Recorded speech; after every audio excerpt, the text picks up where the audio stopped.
चलो चुप। 1 number chapter रासायनिक अभिक्रिया और समीकरण।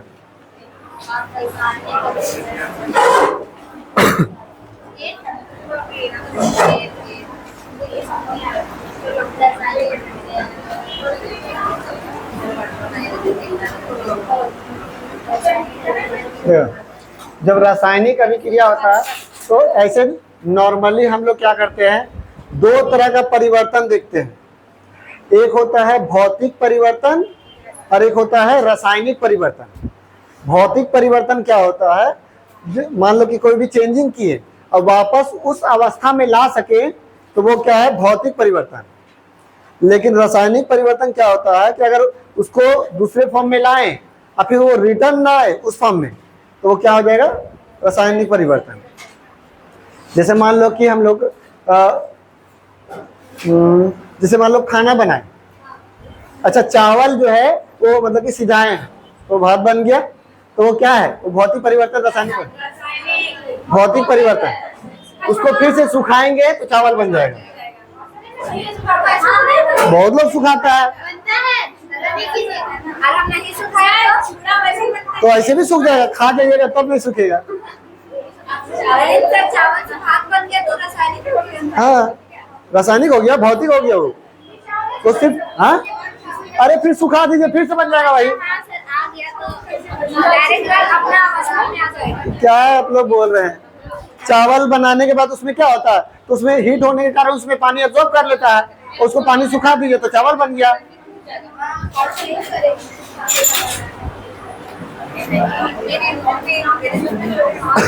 ठीक है, तो चावल सिजाना जो है वो भौतिक परिवर्तन हो गया। लेकिन वही अगर मान ले दाल सिजाना तो वो रासायनिक परिवर्तन है, और उसको थोड़ी ना कर सकते हैं उस तरीके से। ठीक है, तो वो रासायनिक परिवर्तन। सुनो, कागज जलना वो क्या है, रासायनिक परिवर्तन। मोमबत्ती जलना, मोमबत्ती गलना,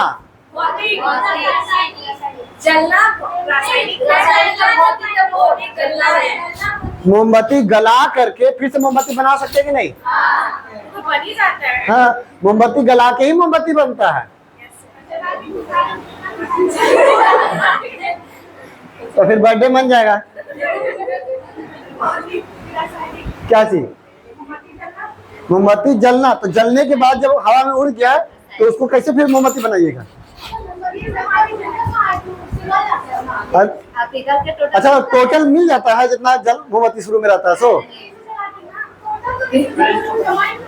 तो वो जल करके जो खत्म हुआ वो वापस आ सकता है? तो जला हुआ चीज नहीं आ सकता है। तो वो इसीलिए बोल रहे हैं जलना जो है वो रासायनिक परिवर्तन, लेकिन पिघलना भौतिक परिवर्तन। हाँ भौतिक है, जो दोबारा रिकवर हो जाएगा वो भौतिक परिवर्तन। अब जैसे बर्फ है, बर्फ गलना या बर्फ जो पानी जो है बर्फ बनना, तो वो क्या हो गया, भौतिक परिवर्तन। ठीक है,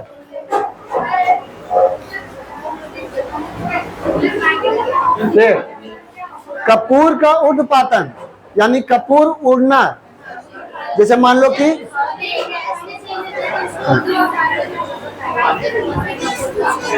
कितना हल्ला कर रहा, देखो कपूर जो है वो अगर मान लो उसको छोड़ देते हैं तो क्या होता है, वो ऊपर वो गैस के रूप में चेंज होता है। अब मान लो कि ऊपर में ढक्कन लगा देंगे तो क्या हो जाएगा, ऊपर चिपक जाएगा। वो कपूर जो है वो क्या होगा कि वो ऊपर उड़ने के बाद वो ऊपर चिपक जाएगा, तो क्या होगा, वो फिर से ठोस अवस्था में आ जाएगा। हाँ उसको अगर जला देंगे तो वो तो खत्म हो जाएगा, लेकिन अगर मान लो कपूर का उड़ना, जैसे मान लो कि कोई भी चीज में डाले और उसमें नीचे का कपूर गर्म किए, गर्म करेंगे तो वाष्प बन के ऊपर उड़ेगा, और कोई भी ऊपर में कोई ढक्कन लगा दिए तो ऊपर में चिपक जाएगा। तो क्या होगा, कपूर जो है वो आपका उस फॉर्म में फिर से आ जाता है, तो वो भौतिक परिवर्तन है। कपूर कैसे जलाए बिना?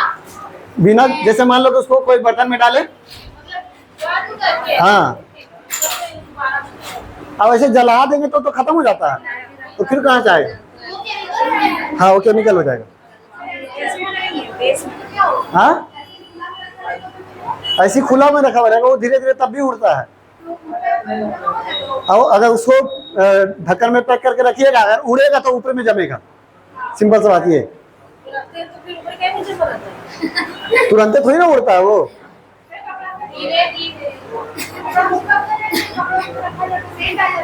तो वही ना ऊपर उड़ रहा, वही ना सेंट आ रहा है।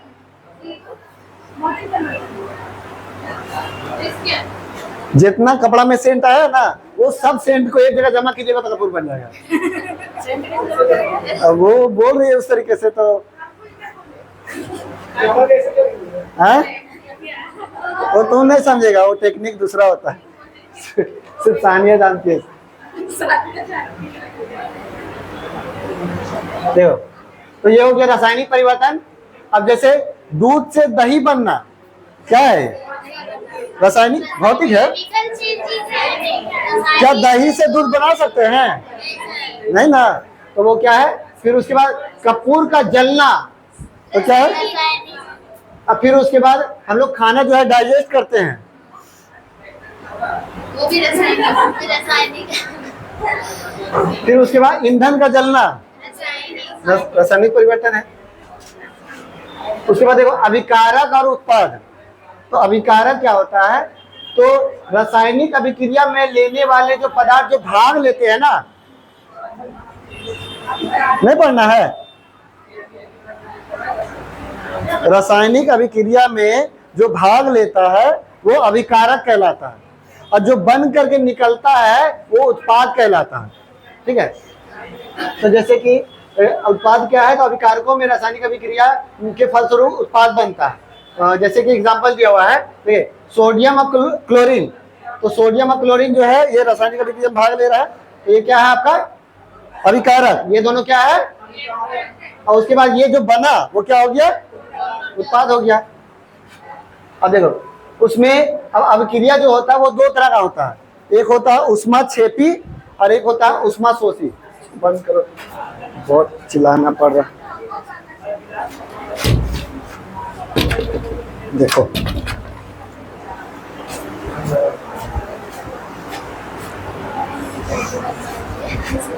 ऊष्माक्षेपी अभिक्रिया और ऊष्माशोषी अभिक्रिया। तो कोई भी अभिक्रिया अगर करते हैं तो ऊष्मा अगर उसमें निकलेगा यानी गर्म होगा तो क्या हो जाएगा? ऊष्माक्षेपी अभिक्रिया। ठीक है, जैसे मान लो कि पानी में चूना जो है पत्थर डाल दिए तो गर्म निकलता है, ऊष्मा निकलता है, तो वो ऊष्माक्षेपी अभिक्रिया। हाँ, ऊष्माक्षेपी, जिसमें हीट निकलेगा तो ऊष्माक्षेपी अभिक्रिया। जैसे मान लो कि हम लोग जो है सर्फ, जैसे देखे होंगे, सर्फ हाथ में पूरा भर के लीजिए, उसको पानी में डालिएगा तो थोड़ा गर्म लगता है, तो वो भी जो अभिक्रिया है वो क्या हो गया? ऊष्माक्षेपी अभिक्रिया। ठीक है, हाँ, ऐसे नॉर्मली जो है उसमें तो ऊष्मा नहीं होता, सर्फ में पानी जो है उसमें भी ऊष्मा नहीं रहता। जब दोनों डालते हैं तो वो हाथ गर्म लगता है, तो वो क्या हो गया? ऊष्माक्षेपी अभिक्रिया। उसमें तो अभिक्रिया हो रहा ना, जो सोडा हो गया और अम्ल हो गया, ये दोनों जब मिलाएंगे तो क्या हो जाएगा? ऊष्माक्षेपी अभिक्रिया। यानी अम्ल और बेस मिलाएंगे तो क्या होगा? ऊष्माक्षेपी अभिक्रिया। ठीक है, तो देखिए अम्ल क्षार मिलेगा तो वैसी रासायनिक अभिक्रिया जिसके फलस्वरूप ऊष्मा बाहर निकलती है उसमें ऊष्माक्षेपी अभिक्रिया करते हैं, और इसमें ताप जो है वो बढ़ जाता है। जैसे कि आपका ये एग्जाम्पल दिया हुआ है, इसमें एग्जाम्पल और कुछ है? तो जल में चूना का घुलना, तो जल में चूना का घुलना ऊष्माक्षेपी अभिक्रिया है। अम्ल और क्षार जब मिलाएंगे तो क्या होगा? ऊष्मा उसमें भी निकलेगा, तो क्या हो जाएगा? ऊष्माक्षेपी अभिक्रिया। हाँ, अरे कस के बोलिए ना, बोलते रहती पता नहीं क्या। ऊष्माशोषी अभिक्रिया देखो क्या है, तो जिसमें ऊष्मा का जरूरत है तो वो क्या हो गया? ऊष्माशोषी अभिक्रिया। जैसे मान लो कि अगर बर्फ को पिघलाना है तो उसमें ऊष्मा देंगे तब ना पिघलेगा, अगर ऊष्मा नहीं देंगे तो पिघलेगा? फ्रिज से निकाल देंगे तो वो ऊष्मा एब्जॉर्ब कर रहा तभी ना पिघलेगा। तो ठीक है, जैसे खाना पकना, तो खाना पकाते हैं तो उसमें ऊष्मा देते हैं तब ना वो सीजता है। तो क्या हो गया, ऊष्मा शोषी अभिक्रिया। जिसमें ऊष्मा की जरूरत है वो ऊष्मा शोषी अभिक्रिया, जिसमें ऊष्मा निकलता है वो ऊष्मा क्षेपी अभिक्रिया।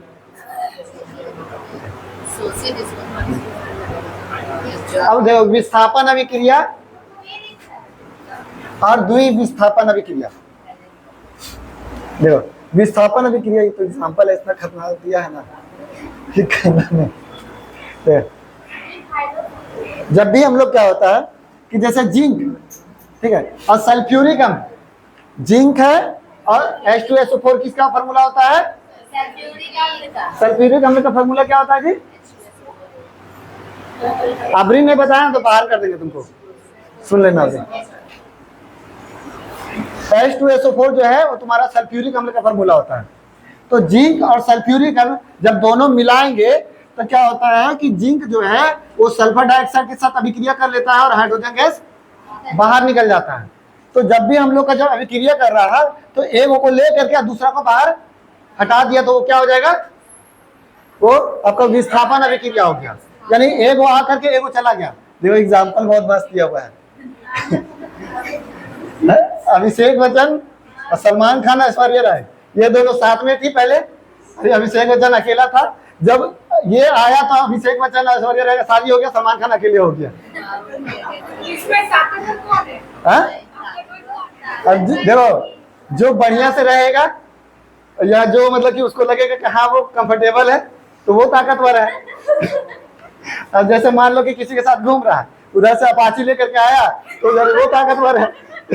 तो यानी क्या हो गया, ये अलग में था और ये अकेले था, ये अपाची लेके आया तो ये उसके साथ चला गया, हाइड्रोजन बाहर निकल गया। तो ये क्या हो गया, विस्थापन अभिक्रिया हो गया। हाइड्रोजन सलमान खान है, सही पकड़ा।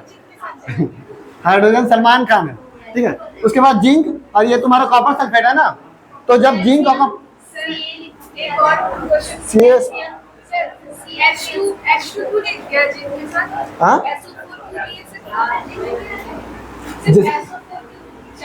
जैसे जब भी हम लोग का ना अम्ल, सुनो बता रहे, जैसे हम लोग वो वाला अभिक्रिया देखे थे, जब हम लोग धातु को एसिड में मिलाते हैं तो हाइड्रोजन गैस बाहर निकलता है। तो वही हाइड्रोजन गैस बाहर निकलता है जो कि पट पट आवाज कर रहा था वो जो जलाने पर सब।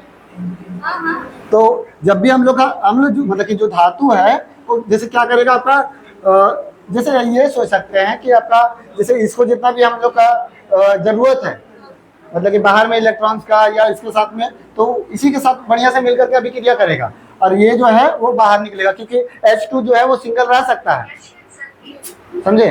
H2 जो है सिंगल रह सकता है, तो वो रासायनिक कंपाउंड वाला जो है उसमें नहीं लिखा हुआ था पूरा नंबर में कि आपका ये जो है इसी के साथ रहता है, इस तरीके से करके पूरा। लेकिन जैसा कि आप जैसे अलग हो गया ना, उसमें हम वर्ड बोलेंगे। हम लोग पीछे पढ़े हैं कि जब धातु अम्ल के साथ रिएक्शन करता है हाइड्रोजन बाहर जाता है, कहानी खत्म, समझे।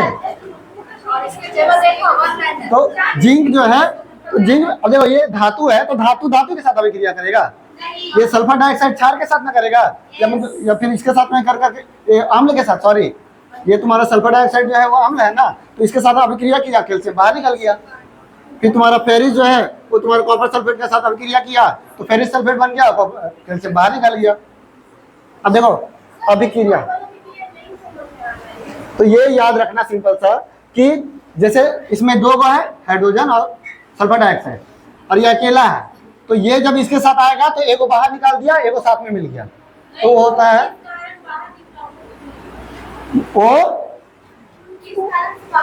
वो कहाँ बाहर निकला है, H2। तो ये अभिक्रिया होता है, हम लोग बोले कि अम्ल के साथ जब धातु जब मिलाते हैं अभिक्रिया बनाते हैं तो हाइड्रोजन गैस बाहर निकलता है, हमेशा यही होता है।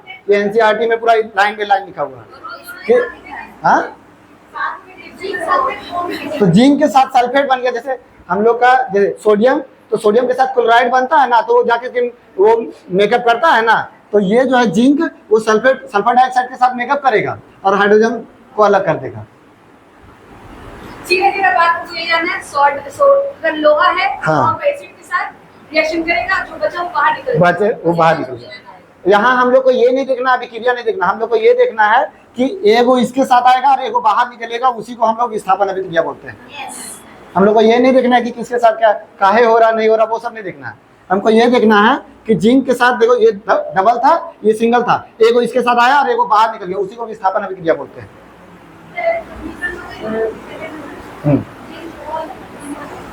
जिंक भाई तुम्हारा कॉपर सल्फेट, तो इसमें दो गो है, देखो कैल्शियम और सल्फर डाइऑक्साइड, तो दो गो है, एगो इसके साथ आया एगो बाहर निकल गया, वही है विस्थापन अभिक्रिया। एग्जाम्पल बता रहा है विस्थापन अभिक्रिया क्या है, तो दो गो रहता है तो एगो की इसके साथ चला जाता है, एगो बाहर निकल जाता है, जो जोड़ा में है वो अलग हो जाता है, वही हो गया विस्थापन अभिक्रिया। लोहा है कॉपर सल्फेट के साथ जब मिला तो लोहा सल्फेट के साथ मिल गया और कैल्शियम को बाहर निकल गया, तो हो गया विस्थापन अभिक्रिया। तो दो गो धातु कैसे अभिक्रिया करेगा साथ में? हाँ देखो धातु धातु के साथ अभिक्रिया नहीं करेगा। हाँ अब ये रूल कब आ गया सर?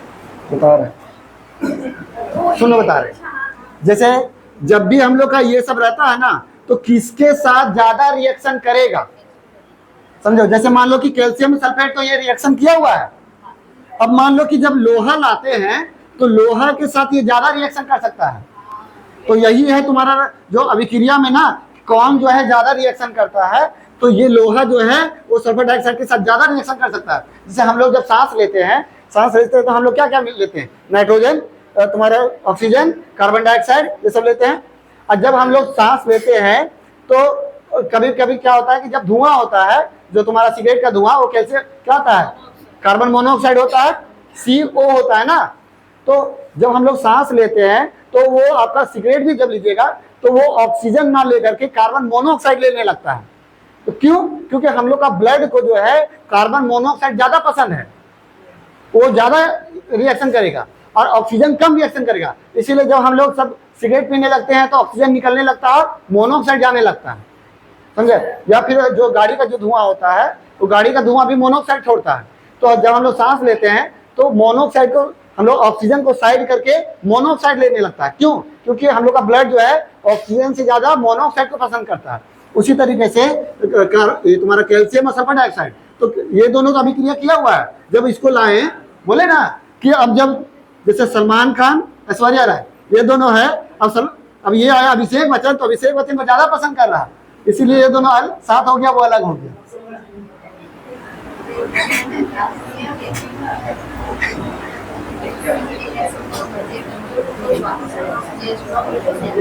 देखो अब है उसके बाद, तो देखो रासायनिक अभिक्रिया में जैसे सबसे ज्यादा रिएक्टिव रहने वाला कौन कौन सा है, तो जैसे सबसे ज्यादा है पोटेशियम।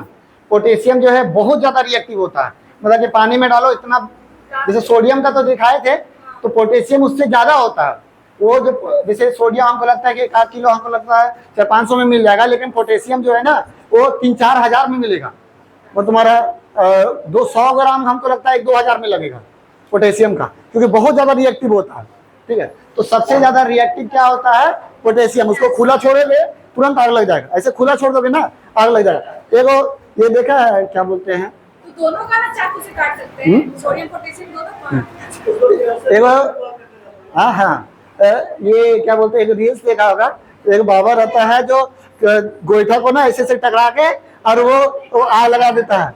तो क्या होता है उसमें तुम्हारा पोटेशियम तो थोड़ा सा डाल दो, तुम्हारा अरे थोड़ा सा वायुमंडल में छोड़ दो, ऑटोमेटिक ऑक्सीजन के साथ रिएक्शन करेगा, आग लग जाएगा। तो वही वाला जो है रिएक्शन पे वो दूसरा टीचर दिखाया था कि देखो किस तरीके से आग जल कर।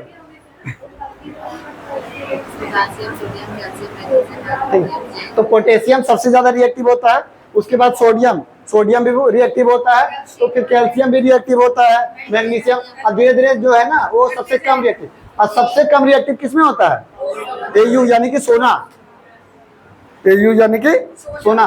तो इसीलिए सोना जो है रिएक्शन नहीं करता किसी से, इसीलिए बोलते हैं कि हम लोग कोई भी जो ज्वेलरी बनवाते हैं तो उसको सोना का बनवाते हैं। क्यों? क्योंकि वो कभी रिएक्शन नहीं करेगा, यानी कि जंग नहीं लगेगा। और जंग नहीं लगेगा मतलब क्या कि हम लोग के शरीर में जो है इन्फेक्शन नहीं होगा उससे।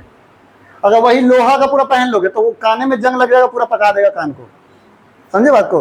तो इसीलिए जो है हम लोग का लोहा, तुम्हारा जो सोना हो गया वो तुम्हारा कम रिएक्शन वाला होता है, इसीलिए हम लोग उसको यूज करते हैं। अब देखो द्विविस्थापन अभिक्रिया क्या है। विस्थापन मतलब क्या कि एक जो है बाहर निकल जाता है और दूसरे के साथ वो सेट हो जाता है। और द्विविस्थापन में मतलब क्या ना कि अगर देखो सबका अपना एक जोड़ा है, ठीक है। जब ये, अब क्या हुआ कि जब ये दोनों जब मिला तो इसको ये पसंद आ गया, इसको ये पसंद आ गया, तो ये दोनों अलग अलग सेटल हो गया, तो वो हो गया द्विविस्थापन। पिछला बार था कि वो अकेले था, अभिषेक बच्चन अकेले था तो वो उसके साथ चला गया और एक वो अलग हो गया, मतलब एक ना एक वो अकेले रहेगा ही, या तो अभिषेक बच्चन या सलमान खान। और इसमें दोनों का जोड़ा है और तुम उसके साथ और ये उसके साथ। क्या चीज बोलो। एजी, तो एजी जो है इसके साथ बढ़िया रिएक्शन कर सकता है, और सोडियम जो है क्लोरीन के साथ बढ़िया रिएक्शन करता है, क्योंकि उसमें एक रहता है एक्स्ट्रा, उसमें एक वो चाहिए होता है। तो ये पता करने के लिए कैसे करेंगे कि कौन के ज्यादा बढ़िया हो जाता है? तो इसीलिए उसमें दिया हुआ है किसके साथ कौन रिएक्शन करता है, पूरा एक चार्ट में पूरा बना हुआ है, जो बोले थे कि पढ़ लेना उसको। हाँ इसलिए कुछ कहने से क्यों ज्यादा याद काफी है ना सर। हम क्या बोल सकते हैं कि हमें इसमें ऐसा काफी है ना, हम बोलेंगे बाहर निकल हाँ। और द्विविस्थापन में क्या होता है कि जब दोनों अभिकारक एक दूसरे के साथ परस्पर अदला बदली कर लेता है, बदल जाता है, वो अभिक्रिया द्विविस्थापन अभिक्रिया कहलाता है।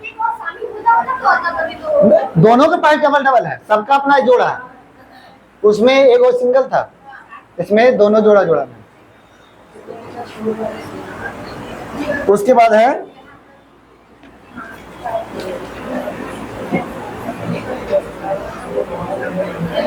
देखो उत्क्रमणीय अभिक्रिया और एक होता है अनुत्क्रमणीय अभिक्रिया। तो उत्क्रमणीय में क्या होता है, तो ये जैसा ये मतलब क्या है, एक भौतिक परिवर्तन है, सिंपल सा बात यही है।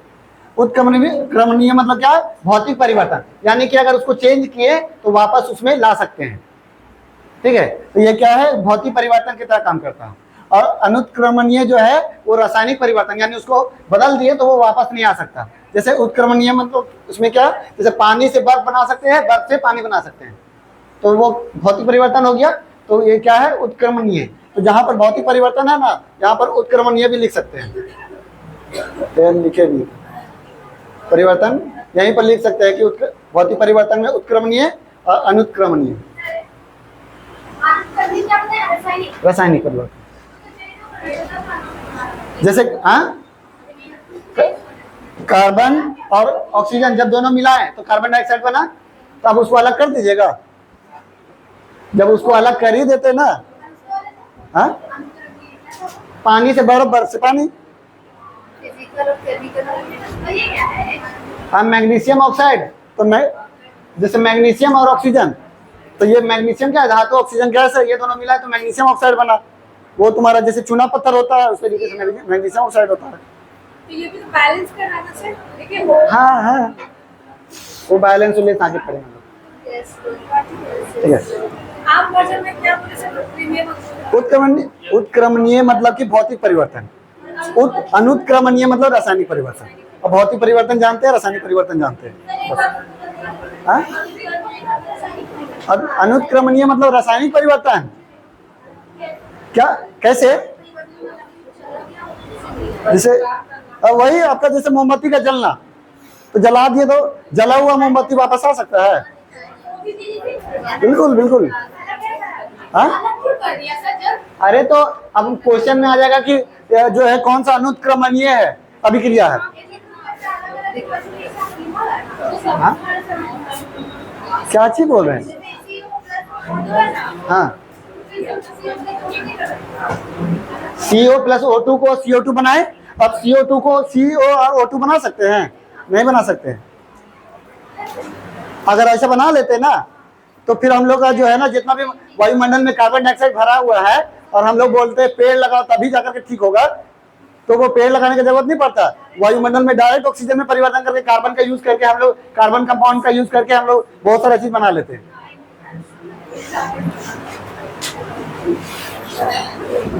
गैसीय सिद्धांत देखो, अब गैस का ना बहुत सारा लोग बहुत सारा थ्योरम दिया है। पहले तो है कि इसमें क्या क्या है, पहले वो देख लेते हैं। तो गैस क्या होता है? गैस देखो, गैसों में ना तो आकार होता है और ना ही उसका निश्चित आयतन होता है, ठीक है। यानी कि उसका जितना स्पेस रहेगा गैस में, जितना अगर स्पेस रहेगा उसको जगह, वो उतना दूर तक फैला हुआ रहता है। उसका आकार जैसे मान लो कि अगर बोतल है तो बोतल में आकार में वो फिक्स है, अगर उसको खुला छोड़ देंगे तो यहाँ पर फैल जाएगा, तो ये आकार में हो जाएगा। तो गैस का कोई निश्चित आकार नहीं होता है, उसका आयतन भी निश्चित नहीं होता। अगर मान लो कि गैस को जो है हम लोग एक डब्बा में भी, मतलब कि एक मान लो कि जैसे है कि कोई बोतल में हम लोग उसको परफ्यूम जो है वो पूरा डाल दिए, जैसे मान लो कि हाँ ये भी कर सकते हैं, परफ्यूम है उसमें लिक्विड रहता है तो वो जो है कम थोड़ा सा रहता है, उसको जब छिड़केंगे तो पूरा वायुमंडल में फैल गया, तो पूरा तो फैल गया, यानी आयतन बढ़ गया ना। तो यानी आयतन थोड़ा सा था और उसको बदल भी सकते हैं, बड़ा भी कर सकते हैं, ज्यादा भी कर सकते हैं, कम भी कर सकते हैं, यानी उसका आयतन निश्चित नहीं होता। लेकिन पानी जो है, पानी को अगर मान लो कि हम लोग छिड़केंगे तो क्या ये आधा लीटर से 2-3 लीटर हो जाएगा? नहीं ना होगा, वो जहां पर फेंकेंगे फिर वो जमा होकर के उतना ही रहेगा। लेकिन गैस को थोड़ा सा छिड़केंगे तो पूरा वायुमंडल में फैल जाएगा। तो गैस का जो है आयतन और आकार निश्चित नहीं होता है, लेकिन पानी का आयतन निश्चित होता है, इसका भी आकार निश्चित नहीं होता। आकार जैसे जिधर रखोगे उस तरीके से चला जाएगा। पानी का जो आकार निश्चित होता है, नहीं समझ में आ रहा, बोतल देखे, और जैसे इसमें पानी है, इसका कोई आकार निश्चित है?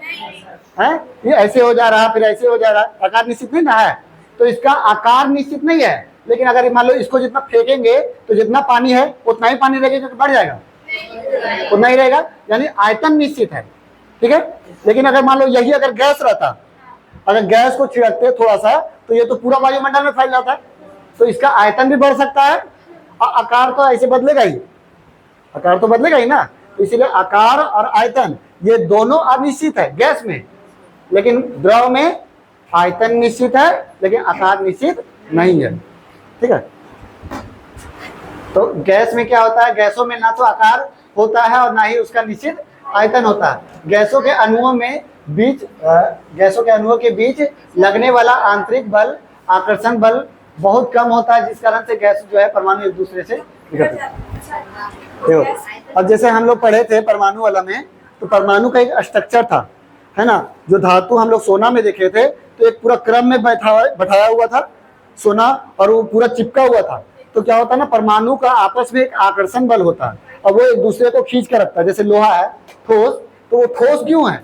क्योंकि वो एक दूसरे को आकर्षित करके रखा हुआ है ना। तभी अब जैसे मान लो कि बेंच में अगर पूरा बैठा हुआ, तो पूरा बैठा हुआ यानी कि जगह नहीं है, तो वो क्या एक ठोस के रूप में है, ठोस के रूप में है ना, वो इधर उधर हिलेगा।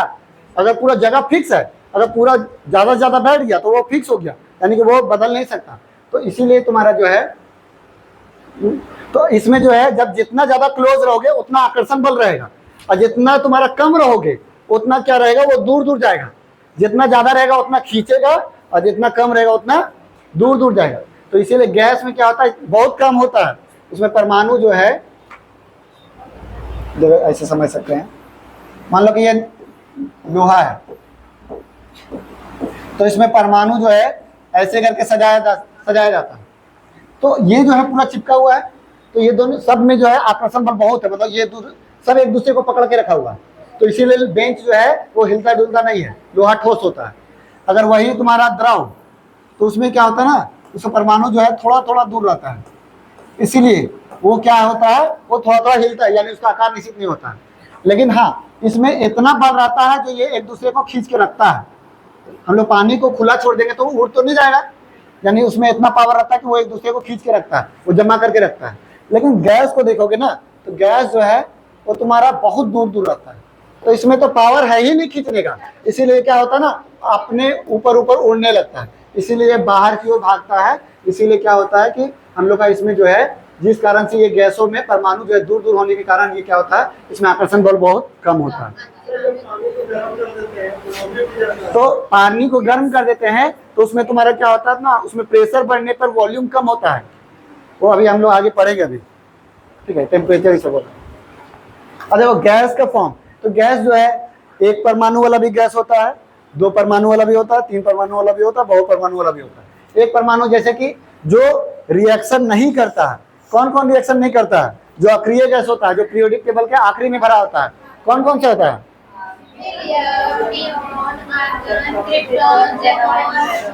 Helium, neon, argon, krypton, xenon, radon. ये जो है क्या है? अक्रिय गैस है। जो हम लोग का पहले का जो ट्यूबलाइट रहता था उसमें क्या होता था? अक्रिय गैस रहता था। और वही जो है उसी के कारण जो है जब दोनों तरफ नेगेटिव पॉजिटिव देते थे तो क्या होता था? इसका इलेक्ट्रॉन जो आपस में टकराता था तो क्या बनता था? आयंस बनता था, पॉजिटिव नेगेटिव, और उससे जो प्लाज्मा अवस्था बनता था वही जो है वो बल्ब। इसीलिए हम लोग का CFL में, चाहे वो तुम्हारा मरकरी में, वो जो है प्लाज्मा अवस्था बनता था, ठीक है। तो वहां पर हम लोग का क्या होता है? अक्रिय गैस होता है। तो अक्रिय गैस, उसमें अक्रिय गैस मतलब क्या? किसी के साथ रिएक्शन नहीं करेगा। अब किसी के साथ रिएक्शन नहीं करेगा यानी किसी को जरूरत नहीं है उसको, तो वो सिंगल रह सकता है, तो सिंगल रह सकता है। तो इसलिए हीलियम अकेले है, आपका नियॉन अकेले है, आर्गन अकेले है, इस तरीके से। लेकिन जब द्विपरमाणु, तो देखो ऑक्सीजन जो है दो अकेले नहीं रह सकता हुआ, वो उसको दो को चाहिए ही चाहिए। ऑक्सीजन जो है वो अकेले नहीं रह सकता। क्यों नहीं रह सकता? क्योंकि उसका बाहर में जो है ऑक्सीजन में जो है बाहर में कितना इलेक्ट्रॉन होता है?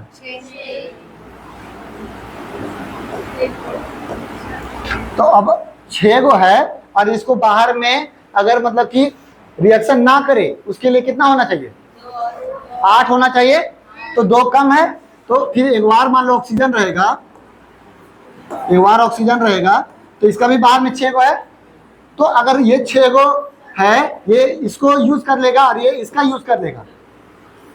इसके पास 6 गो था, इसका वाला ये यूज कर लिया और इसका वाला ये यूज कर लिया, तो इसका भी 8 गो हो गया, इसका भी 8 गो हो गया। तो यानी 2 गो मिल करके ऑक्सीजन वो क्या हो गया? 8 बना दिया।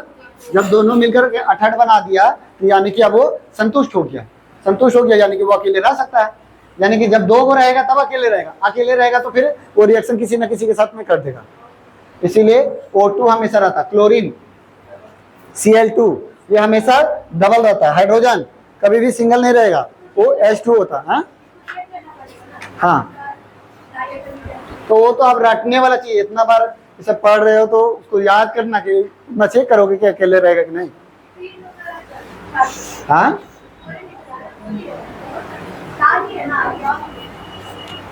बहुत सारा गैस है, नाइट्रोजन सब क्या है। तो जो रिएक्शन करने वाला गैस है तो उसमें चेक करना होगा कि वो 2 के साथ रहेगा कि 3 के साथ रहेगा, किसके साथ रहेगा। अब देखो कार्बन डाइऑक्साइड, तो ये क्या है? त्रिपरमाणुक है, यानी कार्बन 1 गो और ऑक्सीजन 2 गो, तो क्या हो गया? 3 गो हो गया। सल्फर डाइऑक्साइड, तो सल्फर 1 गो, ऑक्सीजन 2 गो, तो 3 गो हो गया। नाइट्रोजन डाइऑक्साइड, तो ये आपका 1 गो 2 गो 3 गो हो गया। ये O3 किसका होता है? Ozone gas. उसका जो गंध होता है वो कैसा होता है? सड़ा हुआ मछली के जैसा या अंडा के जैसा बोलता है।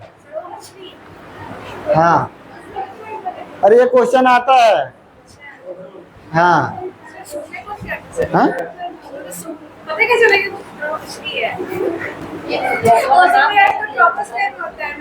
Ozone layer, ozone gas. हाँ, अरे तो तुम्हारा उसी का गैस का एक लेयर बनना वो ओजोन गैस हो गया। दोनों एक ही चीज है। यहाँ पर नहीं है, वो थोड़ा दूर किलोमीटर में है। ओजोन लेयर का बना हुआ है ना। हाँ? हाँ? उसके बाद बहुपरमाणुक गैस, यानी कि जैसे है 3 वाला, अब देखो ये 4, तो जैसे ये क्या हो गया? मीथेन ना, CH4, ये कौन सा गैस हो गया? मीथेन हो गया। इसको बायोगैस भी बोलते हैं, है ना। जो गोबर गैस भी बोलते हैं ना इसको, क्योंकि गोबर से जो है यही गैस बनाया जाता है। फिर उसके बाद ये आपका कौन सा गैस हो गया? अमोनिया। अमोनिया नहीं, NH3 होता है। क्या होता है NH4 का? चेक करो तो भाई।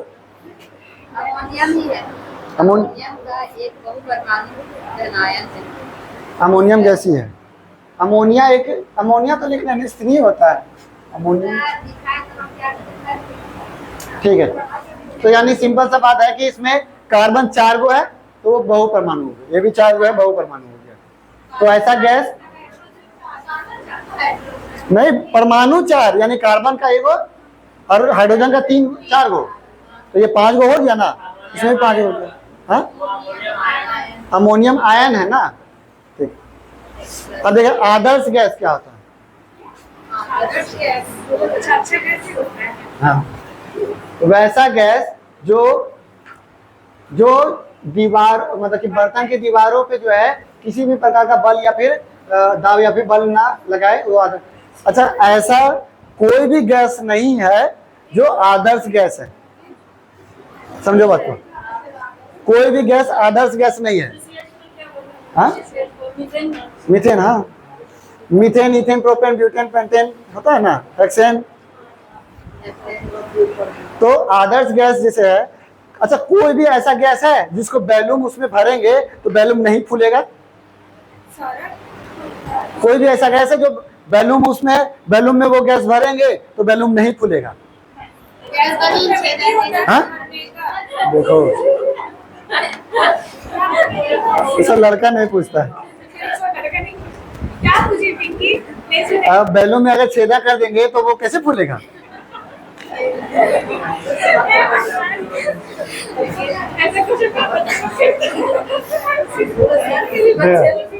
तो वैसा गैस जो क्या करे, दीवारों पे प्रेशर ना दे, वो आदर्श गैस है।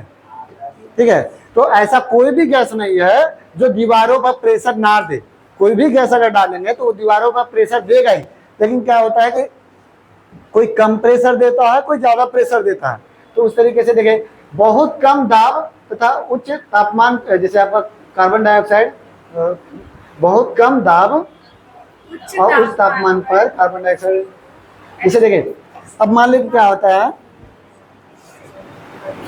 मान लो कि कोई भी गैस है, गैस को अगर मान लो कि हम लोग क्या कर रहे हैं, गरम कर रहे हैं, तो क्या होता है, वो जो है उसका जो मतलब कि क्या बोल सकते हैं कि उसका जो प्रेशर है वो हल्का होगा। जैसे मान लो कि लोहा एक दूसरे को पकड़ के रखा हुआ है ना, अब उसको जो गर्म करेंगे तो एक दूसरे को छोड़ेगा। पानी जो है, पानी को अगर गर्म करेंगे तो वो एक दूसरे को छोड़ेगा, तभी ना वो वाष्प के रूप में बदलता है ना। तो यानी जब हम लोग गर्म करते हैं तो क्या होता है, प्रेशर कम हो जाता है। जब गर्म करते हैं तो प्रेशर क्या हो जाता है, कम हो जाता है। कोई भी चीज में हम लोग गर्म करेंगे तो वो उसका जो दाब है उसमें कमी आ जाता है। तो वही बोल रहा कि जब कार्बन डाइऑक्साइड, हाइड्रोजन और नाइट्रोजन, इसको क्या करते हैं कि अगर टेम्परेचर बढ़ाएंगे बहुत कम दाब पर, अगर दाब कम कर दिए और टेम्परेचर बढ़ा दिए तो ये आदर्श गैस के जैसा काम करता है। प्रेशर कम कर दिए और टेम्परेचर बढ़ा दिए, ठीक है, तो वो क्या करेगा, आदर्श गैस के जैसा काम करेगा। उच्च तापमान में जैसे क्या होगा, हीट कर दिए तो क्या लिक्विड बन गया? क्या लिक्विड बनेगा? तो ये आदर्श गैस का मतलब क्या हुआ? आदर्श गैस, सिंपल सा आदर्श गैस मतलब क्या है कि जो प्रेशर ना दे, जो दीवारों पे प्रेशर ना दे, वो आदर्श गैस। कोई भी गैस आदर्श गैस नहीं होता है ये, लेकिन ये सब जो है ना, गर्म करेंगे और ताप को कम, पूरा टेम्परेचर हाई करेंगे और दाब कम करेंगे तो ये दीवारों पर प्रेशर नहीं देता, तो ये आदर्श गैस के जैसा काम करता है। और भी कोई चीज को नहीं गर्म करते हो? आप बताए थे कि जब प्लाज्मा अवस्था बनता है वो गैस को बहुत ज्यादा गर्म करते हैं तो लिक्विड फॉर्म में आ जाता है। गर्म करते हैं और प्रेशर कम करते हैं। हाँ, तो इसमें भी तो हम लोग प्रेशर कम कर रहे हैं, तो वो बहुत ज्यादा गर्म, पूरा 3000-4000 डिग्री सेल्सियस। प्लाज्मा हो जाएगा। हाँ हाँ, ये 100-150 बॉइलिंग वाला ये सब है। कोई भी गैस आदर्श गैस नहीं होती। बोले तो हाँ ना,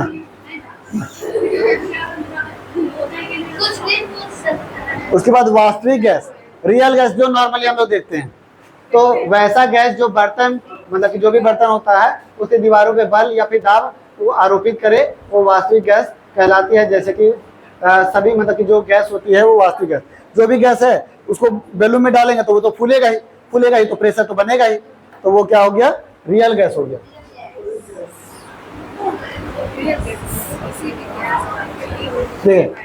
अब जैसे कोई भी गैस में 3 चीज पे जो है आधारित होता है, एक आपका दाब, एक ताप और एक आयतन, ठीक है।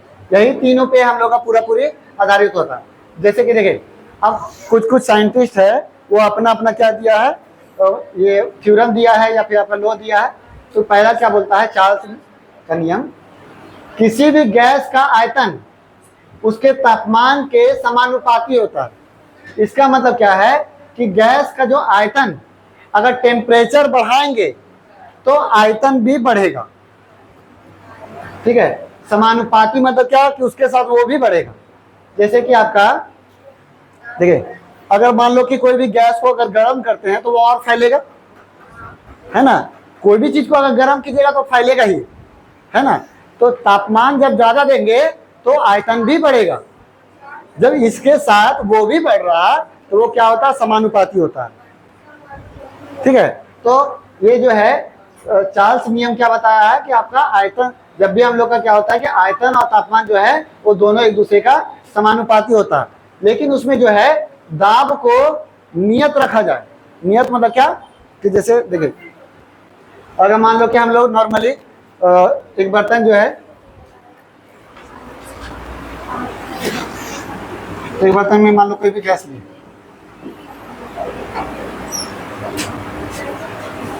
एक बर्तन में कोई भी गैस लिए, अब गैस लिए तो अब उसमें जैसे है कि गरम किए तो वो जो है अगर जितना ज़्यादा ये टेम्परेचर बढ़ाएंगे उतना ज़्यादा गैस जो है फैलेगा, यानी वॉल्यूम ज़्यादा होगा, यानी आयतन बढ़ेगा।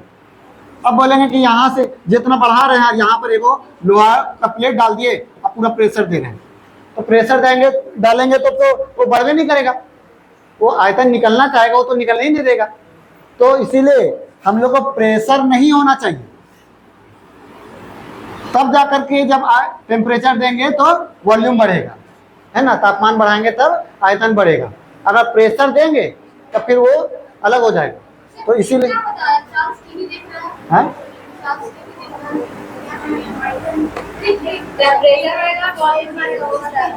तो वही तो बता रहे हैं ना, अरे टेम्परेचर और वॉल्यूम टीवी।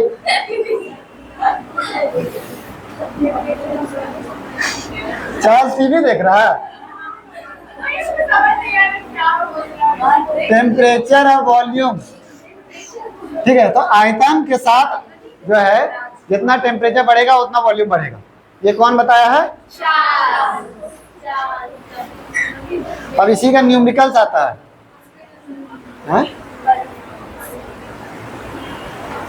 ये वाला खाली बता दो, न्यूमेरिकल्स क्या बताया। परम शून्य ताप क्या होता है, तो सबसे जैसे टेम्परेचर जो है,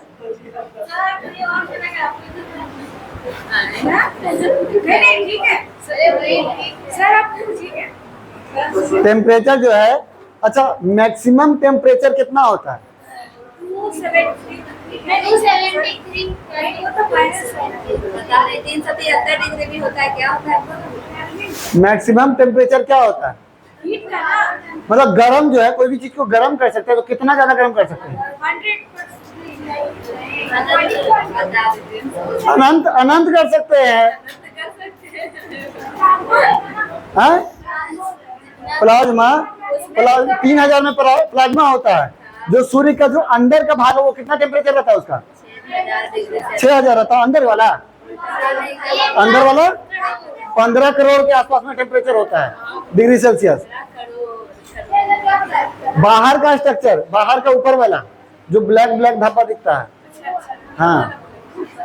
तो हाई टेम्परेचर का कोई लिमिट नहीं है। अच्छा, कोई भी चीज कितना ठंडा कर सकते हैं, तो अनंत तक नहीं, मैक्सिमम जो है सबसे कम से कम कितना ठंडा कर सकते हैं, तो 273 डिग्री सेल्सियस ठंडा कर सकते हैं। जैसे 0 डिग्री सेल्सियस में क्या होता है, बर्फ बनने लगता है, लेकिन हर चीज बर्फ तो नहीं बनता है। जैसे जो आपका पानी है वो तो बर्फ बन जाएगा, शराब जो है क्या 0 डिग्री सेल्सियस में बर्फ बन जाएगा, नहीं बनेगा। हाँ, जो बोर्ड्स वाला था, वो तो बहुत ज्यादा ठंडा कर रहे थे। कौन वाला, 5वीं अवस्था, हाँ यही वाला था, यही वाला, वो आइंस्टाइन वाला, हाँ तो उसमें तो ठंडा कर रहा था, यही वाला यूज कर रहा था। ठीक है। तो परम शून्य ताप मतलब क्या, मिनिमम टेम्परेचर, मैक्स मतलब सबसे कम से कम टेम्परेचर।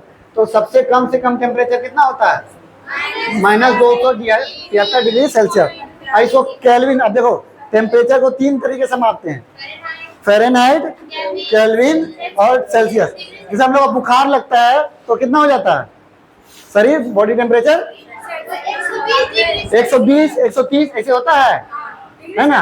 तो डिग्री सेल्सियस होता है, क्या होता है वो, फ़ारेनहाइट होता है।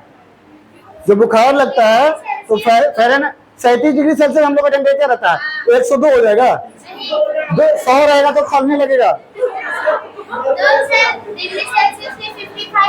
तो हम लोग का बॉडी जो टेम्परेचर है वो 98 जो है वो फ़ारेनहाइट होता है, अब वही 120 हो जाता है, 100 120 इस तरीके से होता है। तो वो फ़ारेनहाइट में चेक करते हैं, फ़ारेनहाइट। और क्या रहेगा, नॉर्मल 98। हाँ, सेल्सियस जो है फ़ारेनहाइट से कम रहता है। हम लोग का बॉडी टेम्परेचर जो है केल्विन में कितना है,